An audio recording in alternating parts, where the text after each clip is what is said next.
লক্ষ্মীর ভান্ডারের সুবিধে পাচ্ছিলেন এক ব্যক্তি, নাম রাকিবুল শেখ, বাড়ি মুর্শিদাবাদের বহরমপুরে। তিনি রাধারঘাট ১ নম্বর গ্রাম পঞ্চায়েতের সদস্য। জানা যায় প্রায় ৩ বছর থেকে সুবিধে পাচ্ছিলেন ওই ব্যক্তি এবং তার স্ত্রী। রাকিবুলকে গ্রেপ্তার করে ১২ দিনের পুলিশি হেফাজত চেয়ে বহরমপুরের জেলা জজ আদালতে তোলা হয়। পুলিশ সম্পূর্ণ ঘটনার তদন্ত শুরু করেছে। মানসিক স্বাস্থ্যের জন্য সবার আগে যে নামটি মনে ভেসে ওঠে, সুস্থ মনের ঠিকানা মনোবীক্ষণ। যোগাযোগ নাম্বার 7477799513।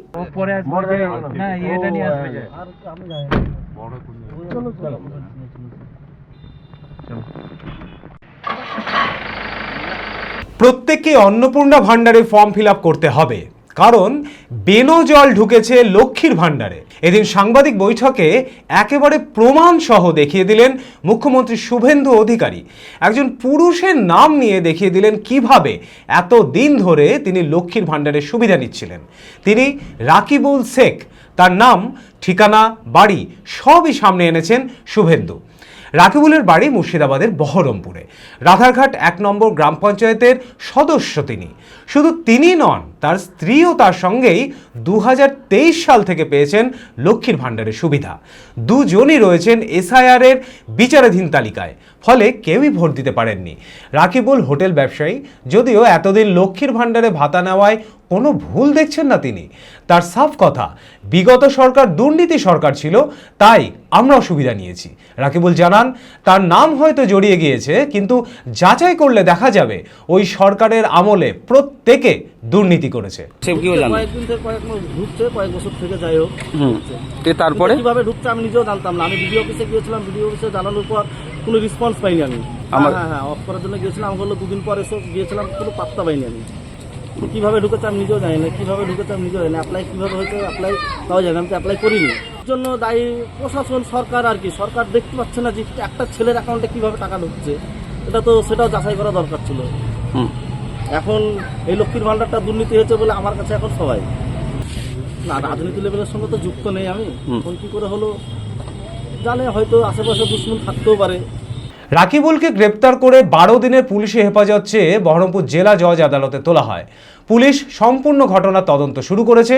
রাকিবুলের দাদা এই প্রসঙ্গে বলেন, ভাই অন্যায় করেছে, তার ক্ষতিপূরণ দিতে হবে, তবে হয়তো এর পেছনে আরও অনেকে জড়িয়ে আছে। তদন্তে সেই আসল তথ্য উঠে আসুক। হয়তো অনেকে আছে, ওকে দিয়ে শুরু করেছে, তারপরে হয়তো আরও তদন্ত করলে উঠে আরও কেউ আসবে হয়তো। কিন্তু সরকারই দেখেন, ও হয়তো পাচ্ছে, কতদিন থেকে পাচ্ছে, কেউ করে দিয়েছে সুবিধা, ও সুবিধা পেয়ে গেছে, ও তো অন্যায় করেছে, বাট আমার দিতে হবে ওকে।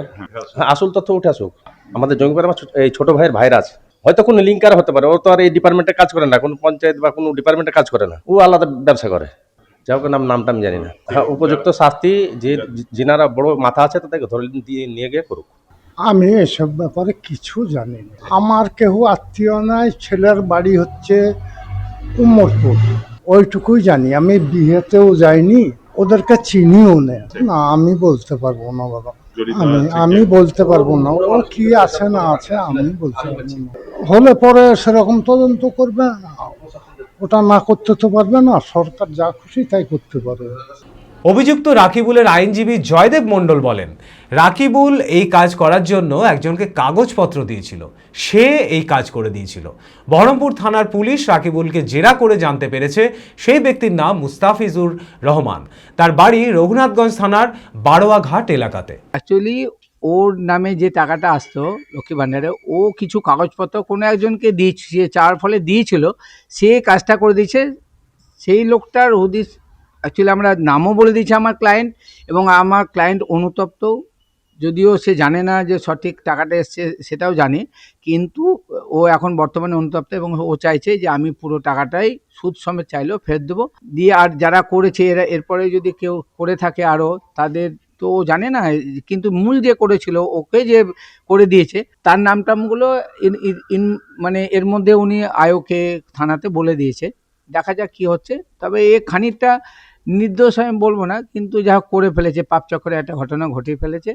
না, কোনোটাই জামিন, মানে 420 কোনোটা জামিনযোগ্য না। এটা পিসি চেয়েছে 12 দিন, দেখা যাক, আমরা বলবো, সবই তো বলে দিয়েছে যদি কম দিন হয়। এই প্রসঙ্গে অধীর চৌধুরী বলেন, তৃণমূলের নেতাকে পয়সা দিলে সবই হয়। তৃণমূল এভাবেই সরকারি পয়সা লুট করেছে। তৃণমূল আমরা সবই সম্ভব, তৃণমূলের নেতাকে পয়সা দিলে সবই হয়। তৃণমূল এই করে সরকারি পয়সাতে লুট করেছে এইভাবে, সবাই তো জানি আমরা এগুলো। লক্ষ্মীর ভান্ডার শুধু না, ওই যে কন্যাশ্রী থেকে আরম্ভ করে যুবশ্রী, সব জায়গাতে তো চুরি আর চুরি। 100 দিনের কাজ, চুরি ছাড়া তো কিছু হয় না এখানটায়। এবং তাতে কি হয়েছে, সরকারি খাজানা শেষ। 8 লক্ষ কোটি টাকা মাথার উপরে ধারের বোঝা রেখে দিদি বিদায় নিয়েছেন। এখন 8 লাখ কোটি টাকা, ভারতবর্ষের সব থেকে বেশি আর্থিক ঋণগ্রস্ত রাজ্যের মধ্যে পশ্চিমবঙ্গ দ্বিতীয়। 8,15,000 কোটি টাকা প্রায় আমাদের মাথার উপরে ধারের বোঝার পরিমাণ। বিজেপি বালাদের দেখতে হবে ডবল ইঞ্জিন সরকার কতটা এই ঋণের বোঝা ঠেলে আমাদেরকে এগিয়ে নিয়ে যেতে পারে। Future guide central government MSME affiliated ও আইএসও সার্টিফাইড মেডিকেল রিপ্রেজেন্টেটিভ চাকরির অতি বিশ্বস্ত একটি বৃত্তিমূলক প্রতিষ্ঠান। এখানে ইন্ডাস্ট্রির সেরা শিক্ষক দ্বারা প্রয়োজনীয় ট্রেনিং, গ্রুমিং এবং গাইডেন্স দেওয়া হয়। ক্লাসরুম এবং ফিল্ড ট্রেনিং এর সুব্যবস্থা রয়েছে। তাছাড়াও 3 মাসের কোর্স শেষ হবার পর বিভিন্ন ন্যাশনাল ও মাল্টিন্যাশনাল কোম্পানিতে 100% চাকরির সহায়তা দেওয়া হয়। ঠিকানা নেতাজি রোড, গোড়াবাজার কেএন কলেজের পাশে, বহরমপুর, মুর্শিদাবাদ। মালদাতেও আমাদের শাখা রয়েছে। বিশদে জানতে কল করুন 8670837790।